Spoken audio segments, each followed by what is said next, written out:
Good afternoon. Thank you for the wonderful introduction, Michael. My name is Haben Girma, and I want to tell you a story about my name, because stories are powerful and influence the organizations we build, the programs we design, and the futures we imagine. So introducing ourselves to more stories that have positive depictions of disability will help ensure that our future has greater opportunities for people with disabilities. The name Haben comes from Eritrea, a small African country. Ethiopia borders to the south and to the north, the Red Sea. My mother grew up in Eritrea during the civil war between Ethiopia and Eritrea. There was a lot of oppression. At the schools, my mother and her sisters were not allowed to speak their language. They were forbidden from speaking their language in public spaces. But at home with her parents, she practiced her language Tigrinya. After many years of oppression, she was tired. She heard stories that America is a land of freedom. America is where people have opportunities.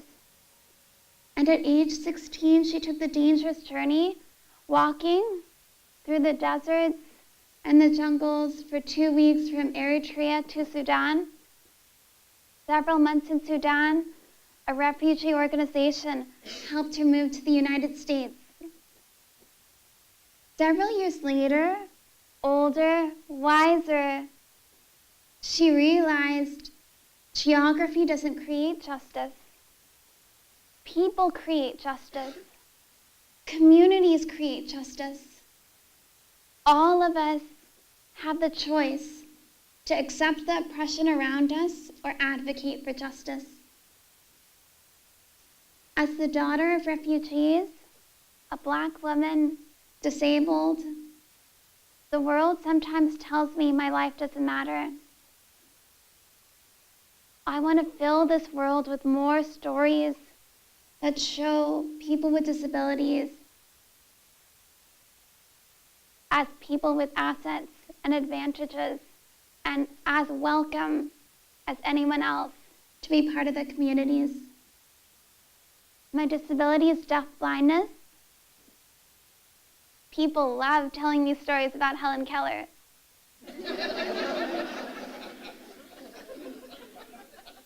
If you haven't heard, Helen Keller is a deaf-blind woman, lived from 1880 to 1968. She advocated for women's rights, for people with disabilities, people of color, workers' rights. She's a wonderful social justice advocate. Yet, many people, many stories reduce her life to one theme. She succeeded despite her disabilities. Disabilities never hold us back. All the barriers that exist in society are created by people, and people have the power to dismantle those barriers. We're all interdependent. We all need each other. Much of the coffee we drink was made by people in Ethiopia or other parts of the world. The world is very interconnected, and each human has different talents, different skills, different abilities, all of which we contribute to society. And if communities and the people in those communities choose to be inclusive, then everybody will be able to share their talents with the community. Helen Keller was very, very lucky that many communities welcomed her. She found a school, Radcliffe College, that welcomed her and ensured that she had her materials in Braille. Not every school welcomed her. Harvard would not welcome her. Back then, Harvard was only for men. Helen's disability didn't hold her back. Her gender didn't hold her back. The community at Harvard made the decision to exclude women from their community. As another example, Helen could not experience marriage. Helen fell in love, secretly got engaged, but her family forcibly prevented her from marrying the person she loved. Disability didn't stop her from feeling love, but her community, the community she happened to find herself in, prevented her from experiencing that opportunity. Communities will sometimes hold people with disabilities back. Often it's due to the lack of education, not understanding that we're all interdependent. We all have talents to contribute. When people are adaptive, creative, and thoughtful, they make room for all voices. We've come a long way since Helen's time. Congress has passed many civil rights laws that now grant opportunities, or try to grant opportunities for people, whether with disabilities, from different countries, gender, many different protected classes. And while we've come a long way, there's still many barriers that exist. Socially created barriers, community created barriers. When I was a student, I struggled to figure out a way to contribute towards making the world a better place. I decided to start small, beginning first in my own community. I attended college at Lewis and Clark College in Portland, Oregon. The college cafeteria served as a relaxing place for breaks between classes. When you enter the building, there are 3 large windows along 3 of the walls, showcasing Portland's rain. Along the 4th wall were several food stations, and sighted students would enter the cafeteria, browse a print menu, and then go to their station of choice. Blind students like myself could not access the menu, not because of our blindness, but because the cafeteria, the community of people managing the cafeteria, did not provide menu and the information on the menu in alternative formats. Back then, I was trying to practice vegetarian, trying to eat vegetarian. I would wait in line for 20 minutes and then discover they were serving hamburgers.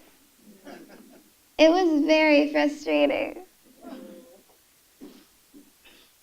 I approached the cafeteria manager and explained, "This menu is not accessible.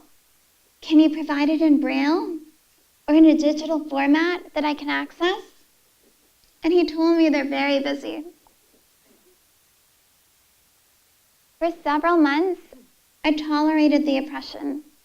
I live in a world designed for people who can see and hear, and I figured this would just be another thing I would have to deal with.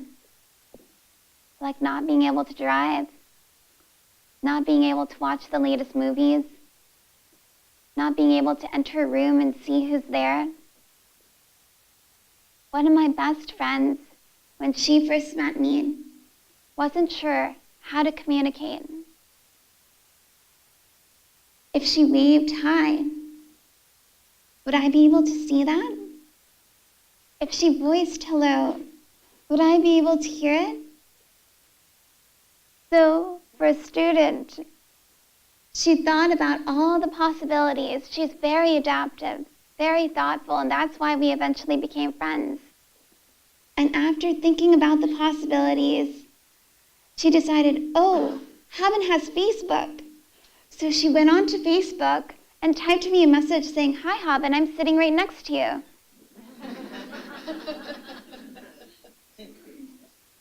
Facebook has facilitated many connections. The people I've met, the conversations we've shared, I worry that one day Facebook will make its services harder for blind people to use. About 97% of websites have access barriers, according to a study by the United Nations. These barriers create an information famine, limiting our opportunity to access information, access education, or have employment opportunities. Blind individuals access information online through screen readers. Screen readers are software applications that convert graphical information to synthesized speech or digital braille. Captioning allows deaf individuals to access the audio content of videos. Guidelines exist to teach developers how to program accessibly. And advocates like myself have been asking the tech community to design with accessibility in mind. After talking to my friends about my experiences at the cafeteria, we realized that my struggle to gain access to information, to gain access to that menu, was part of the greater struggle to gain access to information experienced by many people with disabilities. So rather than letting that experience go, rather than not doing anything about it, I decided to advocate. It would benefit me, and it would benefit future students, and it would help change the culture in the cafeteria to become one of inclusion. So I returned to the cafeteria manager and explained access for people with disabilities is a civil right mandated by the Americans with Disabilities Act.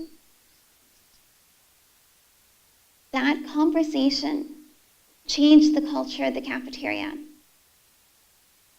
Rather than seeing access for people with disabilities as an act of charity, the cafeteria community, managers, staff started to work towards inclusion.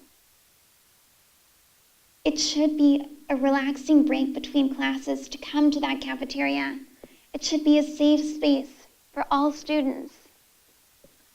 And through that, they started working on that to make it safer for me and other students. That experience of advocating for myself made me realize that there's more work that needs to be done, and I can help with this work. After college, I went to law school, studied law at Harvard, worked for 2 years as disability rights advocates, and I practiced litigation. Litigation is a powerful tool for effecting change. While litigation is helpful, I also realized that conversations are just as powerful. Stories are just as powerful. And now my mission is to use conversations and stories to have organizations excited about becoming inclusive. I'm switching from suing and bullying people into becoming inclusive towards having them make the decision on their own by sharing and educating.